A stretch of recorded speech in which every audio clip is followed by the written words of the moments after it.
Ada detik-detik dalam politik internasional ketika jarum jam terasa berdetak lebih keras dari biasanya. Timur Tengah sedang berada di momen itu. Bukan karena ledakan yang sudah terjadi, melainkan karena hitungan mundur yang terasa sunyi, tegang, dan penuh asumsi. Di balik pernyataan diplomatik yang dingin, ada kecemasan yang tak lagi disembunyikan. Israel merasa hidupnya diukur dengan menit, bahkan detik, oleh rudal-rudal Iran. Inilah kisah tentang kekuasaan militer yang tak seharusnya digunakan untuk menciptakan ketakutan. Cukup dengan keberadaannya.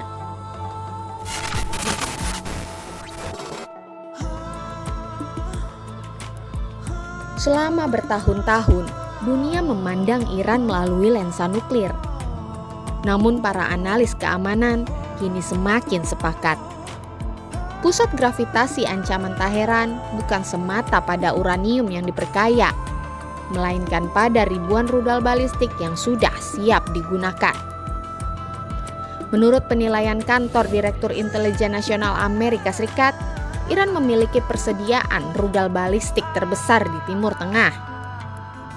Jangkauan maksimum yang ditetapkan sendiri oleh Teheran sekitar 2.000 km. Cukup untuk menjangkau Israel dari berbagai titik peluncuran. Ini bukan sekedar teori geografis, melainkan kalkulasi militer yang dingin.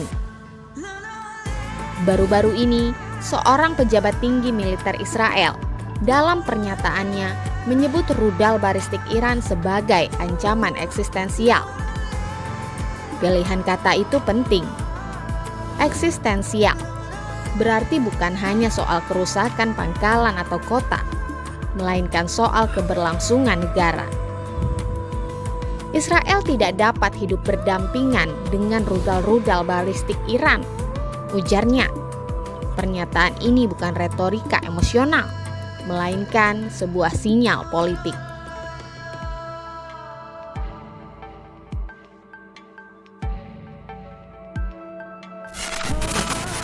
Data yang beredar memperkuat kecemasan tersebut. Sebelum serangan udara Israel pada Juni tahun lalu, Iran disebut telah memiliki hampir 2.000 rudal balistik. Setelah itu, alih-alih melemah, kemampuan produksi Iran justru dilaporkan meningkat dengan cepat.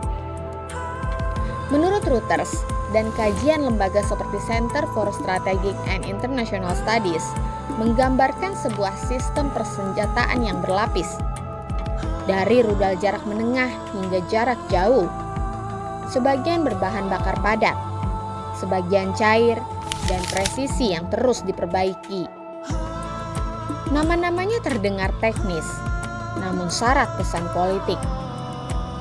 Sejil dengan klaim jangkauan hingga 2.500 km dan kecepatan di atas Mach 13. Keibat dengan jangkauan 2.000 km. Hajj-Qasem sejauh 1.400 km hingga Khorramshahr yang disebut mampu membawa hulu ledak lebih dari 1 ton. Para analis memperkirakan waktu tempuh rudal dari wilayah Iran ke Israel hanya sekitar 7 hingga 11 menit. Analogi paling sederhana, itu lebih cepat dari waktu yang dibutuhkan pemimpin dunia untuk menenangkan diri setelah menerima laporan darurat. Dalam konteks ini, sistem pertahanan udara canggih seperti Iron Dome atau Arrow bukan lagi jaminan absolut, melainkan sekadar lapisan perlindungan yang harus bekerja di bawah tekanan ekstrim, terutama jika Iran meluncurkan puluhan rudal secara simultan. Yang membuat ancaman ini semakin kompleks adalah infrastruktur pendukungnya.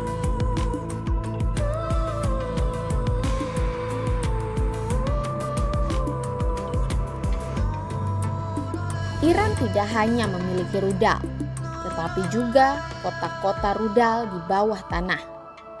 Setidaknya 5 lokasi semacam itu diketahui berada di berbagai provinsi, termasuk Kermanshah dan Semnan, serta kawasan dekat Teluk Persia. Situs-situs ini dirancang untuk bertahan dari serangan awal, menyembunyikan peluncur, dan memastikan kemampuan serangan balasan. Dalam bahasa militer, ini disebut survivability. Tapi dalam bahasa politik, ini adalah pesan. Iran sulit dilumpuhkan dalam satu pukulan. Perkembangan terbaru bahkan mengarah pada teknologi hipersonik. Rudal yang mampu melaju dengan kecepatan sangat tinggi sambil bermanuver, membuat sistem pertahanan udara modern kesulitan memprediksi lintasannya. Jika teknologi ini matang, peta pertahanan regional bisa berubah drastis.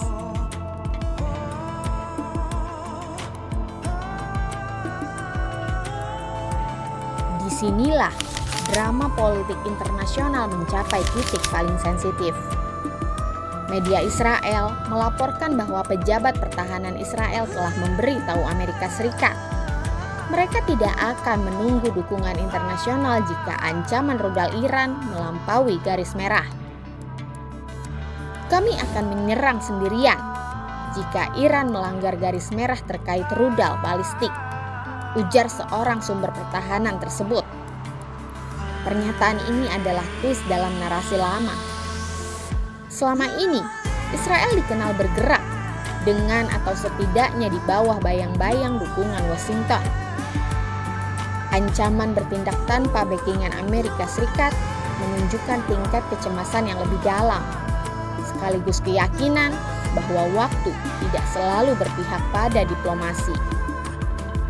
Namun, sumber yang sama menegaskan bahwa hingga kini Iran dinilai belum melewati ambang batas tersebut.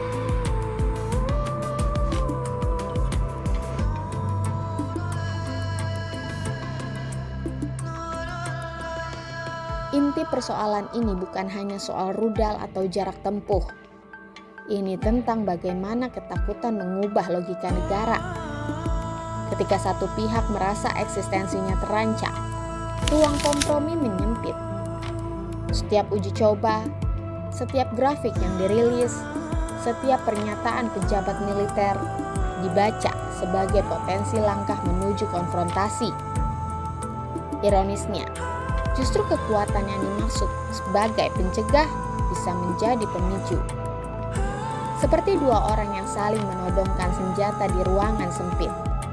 Stabilitas bergantung pada asumsi bahwa tak ada yang terpeleset. Timur Tengah hari ini berada dalam kondisi itu. Rudal-rudal Iran belum diluncurkan. Israel belum menyerang. Namun jarak antara belum dan sudah terasa semakin tipis.